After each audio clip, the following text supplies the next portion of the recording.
Welcome once again to the Mayor's Weekly Press Conference. It is Wednesday, August 22nd, and you know what? It's just absolutely beautiful outside. High today is supposed to be about 76. Our low is going to be really cool. It's going to be 51 degrees, so be prepared for that. Going into tomorrow, it's going to be mostly sunny, a high of 78 and a low of 53. Rolling into Friday, it will be partly cloudy, a high of 81 and a low of 63. Thunderstorms, AM thunderstorms, both Saturday and Sunday, with a high on Saturday of 81, a low of 63, and Sunday, a high of 87, and a low of 68. And then into Monday, partly cloudy, a high of 88 and a low of 68. So it's really going to look pleasant aside from those AM thunderstorms on Saturday and Sunday. Hopefully they're like early AM. That'd be great.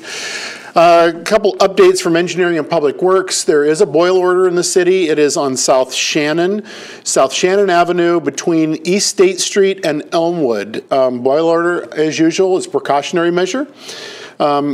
You know, Athens, you can now be using the Nixle service for service exclusively for emergency messages. You can sign up for Nixle at https://local.nixle, and that's nixle.com/accounts/login/. So anyway, just know there's a boil order on South Shannon, again, in between East State Street and Elmwood. East State Street project, and a quick update on that.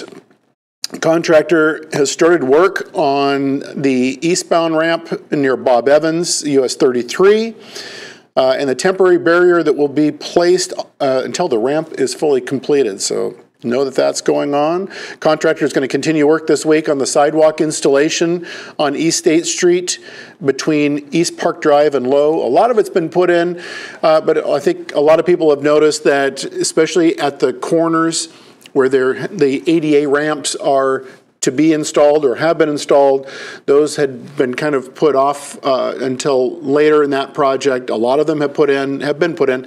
There's still more work to be done, clearly, so just know that that is ongoing. The truck detour on US 33 ramps will remain in place for the duration of the project. And as usual, for everything related to Engineering and Public Works, please feel free to call 593-7636.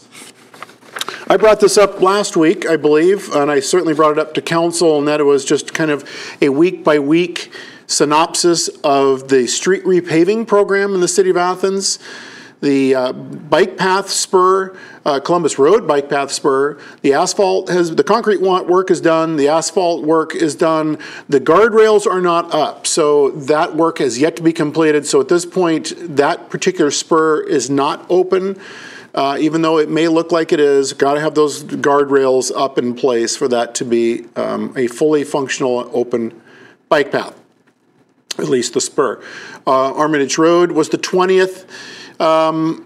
Work is ongoing on West Union Street. The milling, I was just driving on it earlier today. The milling is still a work in progress. Most of the east end of West Union, closer to Jefferson Street, has been milled roughly up to Larry's Doghouse. That will continue on. The curbside milling has been done, but more milling underway, and then it will be repaved.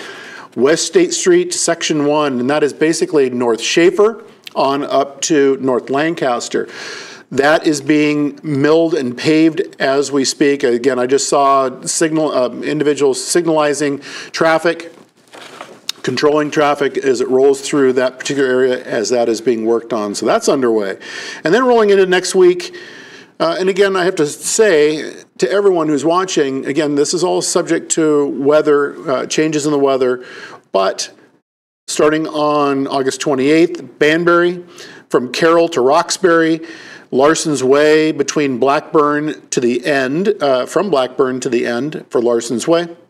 And then that's the 29th. August 31st is going to be Cable Lane. So that, just know that is the schedule, and once again, that's subject to change based upon weather or obviously equipment failure or breakdown.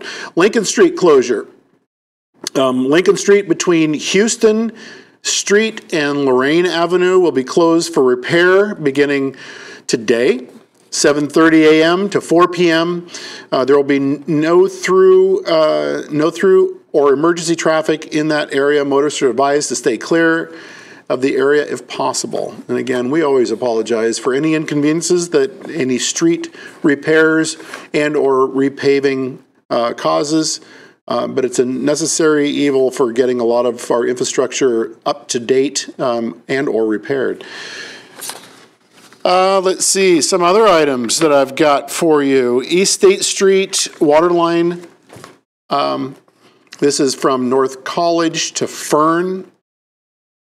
That it will be closed, has been closed for a while now, closed August 13th, so it closed last week and would be closed to traffic until the water line has been replaced. Emergency access and local traffic from Lash Street will be maintained in the east parking lane with flaggers as needed. Eastbound traffic is anticipated to be restored by Friday, August 24th. So this Friday, we're hoping to have that open because, go figure, we're going to have a large influx of Ohio University students wanting to move into their new digs, and we are pressing really hard to accommodate that influx of new tenants wherever you're living in the uptown area, for those of you who are. On to Arts, Parks, and Recreation. A couple things for you, or one in particular, and that is the revised schedule for the swimming pool in terms of the length of time it will be open. Let me start with the splash pad, beginning September 4th and going through September 14th. The splash pad will be free and open to the public from 10 a.m. to 7 p.m. on weekdays. The splash pad is a part of the regular pool on weekends, will be part of the regular pool on weekends. After September 16th, the splash pad will be open and free to the public from 10 to 7 p.m. every day. But that'll be weather dependent. We'll keep that going as long as we can. When things really start to chill down and get cold, then likely to start looking at what our closure date will be on that. But there you have it for the splash pad. For the rest of the pool, August 27th, which is the first day of classes at Ohio University, there will be from 8 to 10 p.m. Let me restart that. From 8 to 10 a.m. is lap swim. Wouldn't it be great if it was 8 to 10 p.m.? But it's not. 8 to 10 a.m. lap swim. There will be no afternoon swimming on the 27th. August 28th through the 31st, again, 8 to 10 a.m. will be lap swim, adult lap swim. From 4 to 7 p.m. is open swim. And this is important. The leisure pool and the lap/dive pool will be opened. Other areas and the concession stand may be open depending on staff availability, but that's not guaranteed. So just know that where we're tracking things from the scheduling standpoint is how many of our lifeguards will be returning, will have class conflicts or whatever, and may not be able to continue lifeguarding as we roll into the beginning of the school year at Ohio University. So again, August 28th through the 31st, 8 to 10 a.m. adult lap swim, 4 to 7 p.m. open swim with the leisure pool and the lap dive pools being open. September 1st through the 3rd, that's Labor Day weekend. It will be normal hours, Saturday through Monday. Saturday, 10 a.m., adult lap swim. 11 a.m. to 8 p.m. is open swim. Sunday, 12 to 7 p.m. is open swim. Monday, 8 to 9:15 is adult lap swim. 11 to 11:50 a.m. is also adult lap swim, and then 12 to 7 p.m. is open swim. September 4th through the 7th It will be, again, adult lap from 8 to 10 a.m., 4 to 7 p.m. will be open swim, and once again, leisure pool and the lap dive lanes will be, dive well will be open, but no guarantees on concessions.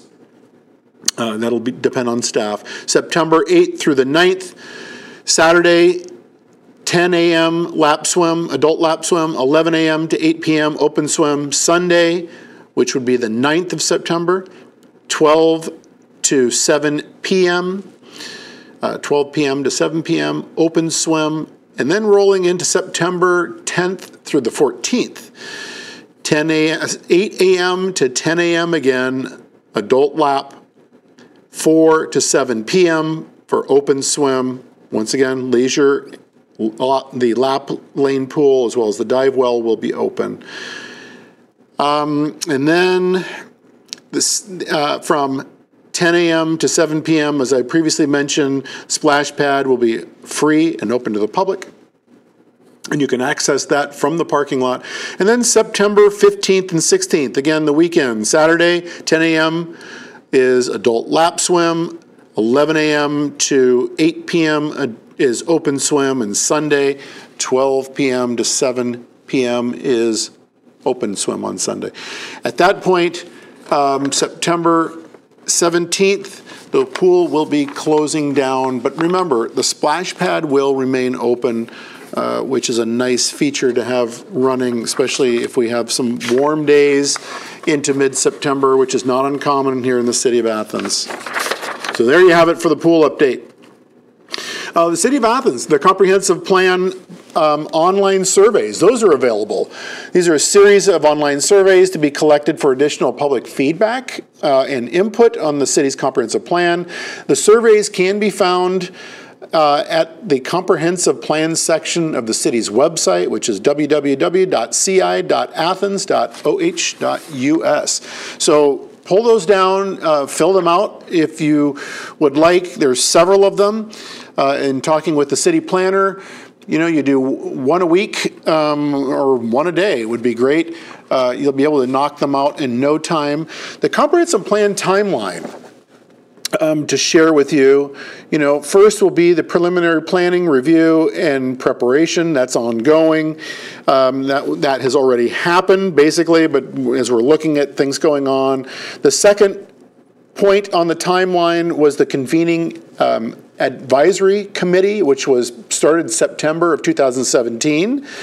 The visioning program was the third phase, and that was September through November of 2017. Working vision creation was March of 2018. Social media / surveys launched September of 2017. The district / corridor meetings, that is what has happened and will continue over this summer and into the fall. The corridor meetings are beginning now and we're running through September, but that whole process with district / corridor was started in June and will be wrapping up at the end of September. The draft plan presented for feedback will be November of 2018. That is the 8th or the 7th phase. Draft revisions is the 8th phase. That'll be November, December of this year. And then the final plan will be presented to the Planning Commission and then on to City Council. Hopefully it will be in the January 2019 timeframe. Final plan of adoption, hopefully February of 2019, and then implementation of the committee. The implementation committee convenes March of 2019. This has been a long process, but a good one. It's been a good one because there's been a lot of community engagement. When I say community, total community engagement from interested parties throughout the city, throughout the wards, throughout the neighborhoods, throughout the business sector, throughout the corridors, throughout the university. So a lot of great work has gone into this. I have to give a lot of credit to our city planner, Paul Logue, and his team for pulling this together. So again, more to come. Stay engaged. It's important because this is our dynamic document moving forward as we, you know, start implementing what the next 20 years, what our plan is going out to the year 2040. The last thing that I've got is that today the Director for Engineering and Public Works, Bob Hetty, and I went up to Marysville, Ohio, for a Drive Ohio informational session, talking more about Drive Ohio, which is the autonomous vehicle program under the Ohio Department of Transportation. And it was extremely informative to see how the plan is in rolling this out. There are several municipalities already in the state.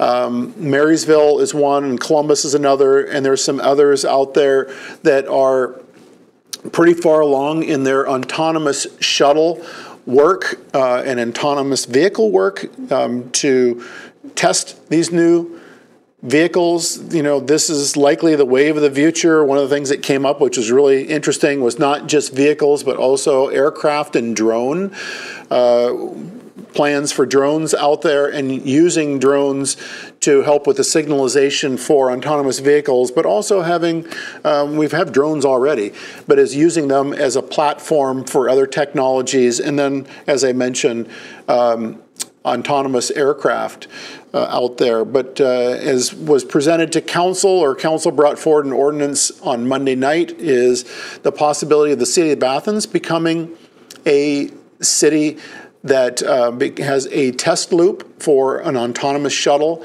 Again, there's nothing that has to work its way through council, but the ordinance is to enter into a non-financially binding MOU, Memorandum of Understanding, with the Department of Transportation, and for us to engage with them more thoroughly to see if something like that is possible here in the city of Athens. So more to follow on that. That's all I have for today. If you're watching me, I don't know why, you should be outside enjoying the sun right now. But I'm glad that you did tune in. For those of you who are watching today, and hopefully you'll tune in again next week. We were just talking earlier, when I say we, myself and the staff from the government channel, and we may pull a remote next week sometime, weather permitting, of course, to go to maybe the fire station headquarters or somewhere else. Who knows? You'll only be able to find out if you tune in and see where we land. So hopefully you do tune in. Have a great weekend. Be safe, and we'll see you again next week. Take care.